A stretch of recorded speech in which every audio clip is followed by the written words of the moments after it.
Patna university का जो ये स्थिति है, ये जदयू इसके लिए जिम्मेवार है या आरजेडी जिम्मेवार है? पटना यूनिवर्सिटी की जो स्थिति है उसके लिए मूलतः नीतीश कुमार और भाजपा के लोग जिम्मेवार हैं। माननीय प्रधानमंत्री मोदी जी जिम्मेवार हैं, जिन्होंने इसको सेंट्रल यूनिवर्सिटी बनाने की मांग को खारिज कर दिया और खारिज करते हुए ये कहा कि हम लोग इसको इंटरनेशनल यूनिवर्सिटी बनाना चाहते हैं। तो इंटरनेशनल तो बनाया नहीं, सेंट्रल का माने नहीं, जो था उसको भी छत बिछत कर दिया। जैसा अभी अजय यादव जी बता रहे थे कि जो इंफ्रास्ट्रक्चर डेवलपमेंट के नाम पर, मेट्रो के नाम पर, डबल डेकर के नाम पर जो एक पटना विश्वविद्यालय की एक सैंक्टिटी थी, उसको भी बर्बाद। क्या आप अंदाजा कर सकते हैं कि दिल्ली विश्वविद्यालय के मेन बिल्डिंग्स को तोड़कर वहां पर मेट्रो कोई बना सकता है? वहां पर भी मेट्रो बना है, लेकिन हिंदू कॉलेज का या किरोड़ीमल कॉलेज का या रामजस की कोई बिल्डिंग तोड़ दी जाए, ये सिर्फ बिहार में ही संभव है। मुझे किसी ने बताया कि साइंस कॉलेज के एडमिनिस्ट्रेटिव डिपार्टमेंट का पूरा बिल्डिंग ही तोड़ दिया गया मेट्रो के निर्माण के लिए। ये तो इसके लिए मैं सरासर यहाँ पर नीतीश कुमार को दोषी मानता हूँ और उनके सहयोगी भाजपा को दोषी मानता हूँ। आरजेडी की सरकार तो है नहीं पिछले 15-20 साल से। तो अगर पटना विश्वविद्यालय की जो दुर्दशा हुई है उसके लिए अगर कोई जिम्मेवार है तो नीतीश कुमार जिम्मेवार हैं, भाजपा वाले जिम्मेवार हैं।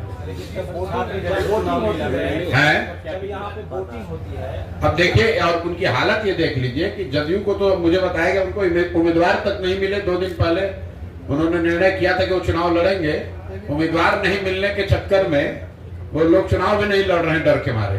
लेकिन चुनाव में जब वोटिंग होती है तो जनता की प्राथमिकता में कितना है एजुकेशन? देखिए, जनता की प्राथमिकता में सीधे तौर पर पटना यूनिवर्सिटी का बिल्डिंग, वहां के कर्मचारियों का मामला, पढ़ाई का मामला हो या ना हो, जनता की प्राथमिकता में बिहार की ध्वस्त शिक्षा व्यवस्था तो है ही। और पटना विश्वविद्यालय में कौन बच्चे पढ़ रहे हैं? जो 20-25 हजार बच्चे पढ़ रहे हैं वो तो बिहार के परिवार से ही आते हैं। कोई ऐसा गांव, कोई जिला, कोई प्रखंड पंचायत नहीं है जहां के बच्चे पटना यूनिवर्सिटी में नहीं पढ़ रहे हैं या पढ़ने की इच्छा नहीं रखते हैं। इसके अलावा पटना यूनिवर्सिटी से पढ़ा हुआ व्यक्ति, हम भी यहाँ पटना यूनिवर्सिटी से पढ़ के बैठे हैं, जितने यहाँ सरकारी विभाग में लोग हैं, नेतागण हैं, पत्रकार हैं, जो भी हर अलग अलग विधा में हैं, बिजनेसमैन हैं, प्रोफेसर हैं, टीचर्स हैं, उसमें तो बहुत सारे लोग पटना यूनिवर्सिटी से पढ़कर निकले हैं।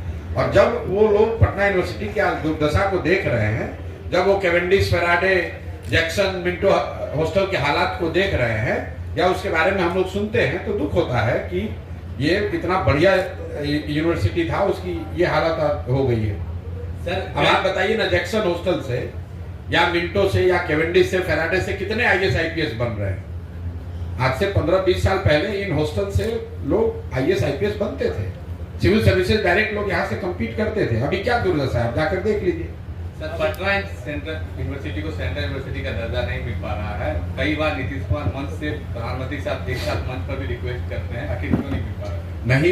नहीं मिल पा रहा है क्योंकि नीतीश कुमार उसको मांगना नहीं चाहते हैं। नीतीश कुमार के मांगने पर उनको केंद्र में मंत्री पद मिल गया है। कितना सीट चाहिए ये मांगते हैं तो वो मिल जाता है, कितना विधायक लड़ेंगे ये मांगते हैं, मिल जाता है। 42 विधायक होने के बावजूद हम भी खुद मुख्यमंत्री बने रहेंगे ये मांगते हैं, वो मिल जाता है। लेकिन पटना यूनिवर्सिटी की जो छात्रों के, लोगों की, बिहार की जो एक भावना से जुड़ा हुआ सवाल है कि पटना यूनिवर्सिटी को सेंट्रल यूनिवर्सिटी बनाया जाए, ये मांग सिर्फ दिखावा करने के लिए उन्होंने मंच पर कहा। इसको शर्त नहीं बनाया, ये नहीं कहा कि भाई नहीं बनाइएगा तो हम इससे हमारे रिश्तों में खटास आ सकती है। 2 MLA का सीट अगर कम कर दे भाजपा वाला तो उसके लिए नीतीश कुमार दिल्ली जाएंगे कि भाई 2 सीट हमारा कम नहीं होना चाहिए, 1 मिनिस्ट्री कम नहीं होनी चाहिए।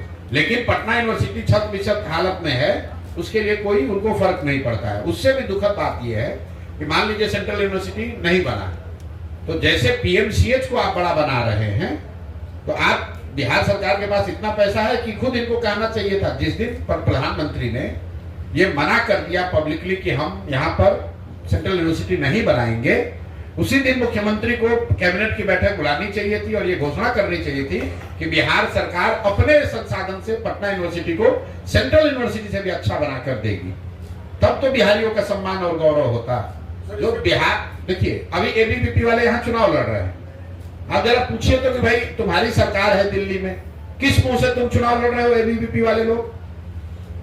जिस जिस भाजपा के प्रधानमंत्री ने मंच से कह दिया कि सेंट्रल यूनिवर्सिटी का दर्जा नहीं देंगे, वो एबीवीपी पटना यूनिवर्सिटी में चुनाव किस मुद्दे पर लड़ रहे हैं?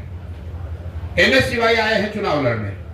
आप बताइए, अभी तेलंगाना में एक मुख्यमंत्री हैं, जुम्मा 2 साल पहले बने, रेवंत रेड्डी।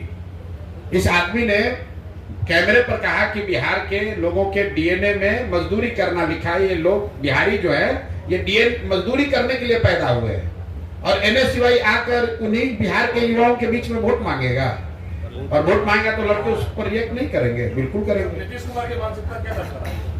नीतीश कुमार की मानसिकता शिक्षा और शिक्षण संस्थाओं के प्रति उदासीनता है, वो दिखाता है। ठीक है भैया, बहुत आप भी पत्रकार है तो उधर काम बैठ गए। चलिए, अफसर इस तरह से पुलिस कर्मियों की हत्या हो रही है, लॉ एंड ऑर्डर जिस तरह से दिन ब दिन खराब हो रहा है, अभी भी यूएसपी के तौर पर सुशासन दिखाया जा रहा है। आप क्या कहेंगे और क्यों इस तरह से लगातार अपराधी घटनाएं बढ़ रही हैं? पटना में कल 1 करोड़ की लूट भी हो रही है। भाई, पटना में जो लूट हुई है या जो आपराधिक घटनाएं हैं, लॉ एंड ऑर्डर का जो मसला है, उसको गहराई से समझिए। लॉ एंड ऑर्डर खत्म खराब होने का एक बड़ी वजह है कि कहीं ना कहीं सरकार का जो इकबाल होता है वो खत्म हो गया है।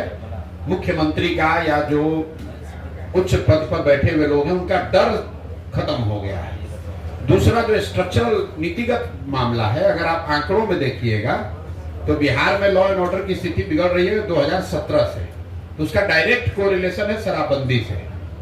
जब से शराबबंदी यहाँ लागू हुई है, नीतीश कुमार वही है, व्यवस्था वही है, पुलिस वही है, लेकिन लॉ एंड ऑर्डर की स्थिति बिगड़ती जा रही है। क्यों? इसलिए कि उसी पुलिस प्रशासन पर जिसकी जिम्मेवारी लॉ एंड ऑर्डर की थी, उसी पर शराबबंदी लागू कराने, उसको चलाने, छिपाने, कमाने का इतना बड़ा बोझ आ गया है कि पूरा टाइम तो वो शराबबंदी और बालू माफिया से ही उलझने में लगा हुआ है, रूटीन लॉ एंड ऑर्डर का काम करता नहीं। और ये मेरे वक्तव्य नहीं है, इस देश के चीफ जस्टिस ने कहा कि बिना सोचे समझे शराबबंदी जैसे कानून बनाने से लॉ एंड ऑर्डर और लीगल पूरा सिस्टम उससे चोक हो गया है। तो आप आंकड़ों में जाकर देख लीजिए, जब से शराबबंदी लागू हुई है उसके बाद से, चाहे महागठबंधन की सरकार रही हो या नीतीश और भाजपा की सरकार रही हो, लॉ एंड ऑर्डर बिहार में बिगड़ता ही जाएगा। थाने में 10 आदमी है, 10 में 6 आदमी तो खाली शराबबंदी में लगा हुआ है, वो लॉ एंड ऑर्डर देख कहाँ रहा है।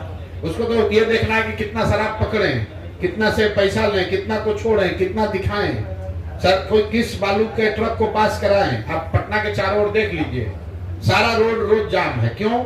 बालू माफिया यहाँ पर बालू से लोग ट्रक बालू से ढो रहा, तो रात भर थानेदार और जो पुलिस वाला है वो तो बालू से पैसा कमाने वसूलने में लगा हुआ है। उसको कहाँ इस बात की चिंता है कि लूट कहाँ हो रहा है और कहाँ पर डकैती हो रही है। और कहीं ना कहीं नीतीश कुमार, मैं पहले से कह रहा हूँ, शारीरिक और मानसिक तौर पर शिथिल हो गए हैं। अब शारीरिक तौर पर थक गए हैं, प्रशासन की कोई चिंता है नहीं, कोई उनकी भागीदारी है नहीं, तो वो तो प्रशासनिक कार्यों में दिखेगा ही दिखेगा। जब आपके मुख्यमंत्री, उनको समझ में ही नहीं आ रहा है, उनको बातें याद नहीं रह रही हैं, उनको जिला का नाम नहीं याद है, तो उनसे आप क्या अपेक्षा करेंगे? लॉ एंड ऑर्डर तो खराब होगा ही होगा।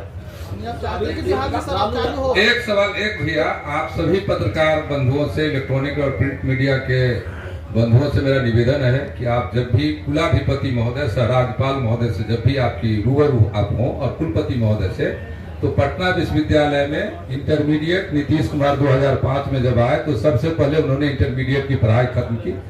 देवानंद कुमार साहब ने पटना विश्वविद्यालय में इंट्रेंस से यूजी में एग्जाम लेने की घोषणा की थी, और उसी से एग्जाम होते थे, और उसमें बिहार बोर्ड के या जो गरीब मेधावी छात्र होते थे वो आते थे। अभी वर्तमान कुलपति महोदय हैं, उन्होंने यूजी में इंट्रेंस की परीक्षा को खत्म कर दिया है, जिससे आपके बिहार के तमाम मेधावी बच्चे उसमें नामांकन से वंचित हो जाएंगे। इस सवाल को आप कुलाधिपति महोदय से और राज्यपाल महोदय से, एक बिहार वासी होने के नाते, एक पत्रकार होने के नाते, एक चौथा स्तंभ होने के नाते, मैं ये जिम्मेदारी आप पे छोड़ना चाहता हूं और आपसे अपील करना चाहता हूं कि आप अपने माध्यम से कम इन मुद्दों को आप उनसे पूछिए और इसको लागू करवाने का, इंट्रेंस लागू करवाने की कृपा करवाइए। ये आपसे मेरा प्रार्थना है। आज लालू यादव को ईडी समन किए हैं, कल तेज प्रताप यादव को राबड़ी को किया था, इसमें क्या लगता है आपको? क्या बोले बताइए, पिछले 20 साल से कोई ये पहली बार तो सम्मन किया नहीं गया है। अगर आप पर कोई कानूनी कार्रवाई चल रही है, कोई आपराधिक मामला या भ्रष्टाचार का मामला चल रहा है, तो जो सरकार की एजेंसियां हैं, जो रूल ऑफ लॉ है, वो पर लागू होगा। लालू जी पर ये आज से थोड़ी नहीं चल रहा है, 1990 से चल रहा है। रोज नया नया केस आता रहता है। अब क्या केस सही है गलत है वो तो सरकार की एजेंसियां ही बताएंगी, हम लोग तो नहीं बता सकते। हम लोग तो आप लोग के माध्यम से ही पढ़ रहे हैं कि भाई आज ईडी ने केस कर दिया, आज सीबीआई ने कर दिया, कभी सम्मन मिल गया, कभी कोर्ट से बरी हो गए, कभी कोर्ट ने जेल भेज दिया। तो दो बातें हैं, एक तो आप गलत कीजिएगा तो आपको सम्मन तो फेस करना ही पड़ेगा। दूसरा ये भी हो सकता है कि भाई राजनीतिक द्वेष से अगर उनको परेशान किया जा रहा है तो वो भी आपको समय के साथ दिख जाएगा। लेकिन जहां तक लालू जी के भ्रष्टाचार का मामला है, आरजेडी का, तो ये इसको तो कोर्ट्स ने जांच लिया, कन्विक्ट कर दिया।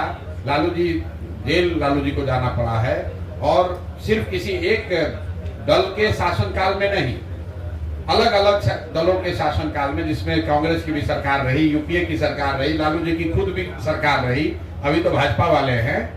सभी सरकारों के रहने के बावजूद जो केस बॉर्डर स्कैम है वो तो चल ही रहा है। 25-30 साल हम लोग बच्चे थे तब से वो केस सुन ही रहे हैं। ये दूसरा है, ये लैंड फॉर जॉब। अरे भाई आप रोज कोई न कोई घोटाला कीजिएगा तो केस तो चलता ही न रहेगा। अब हम लोग उस पर क्या टिप्पणी कर सकते हैं? ना हमने केस किया है, ना हम इन्वेस्टिगेटिंग एजेंसी हैं, ना हम उसमें कोई विटनेस है, ना कोई हम उसमें प्रतिवादी है।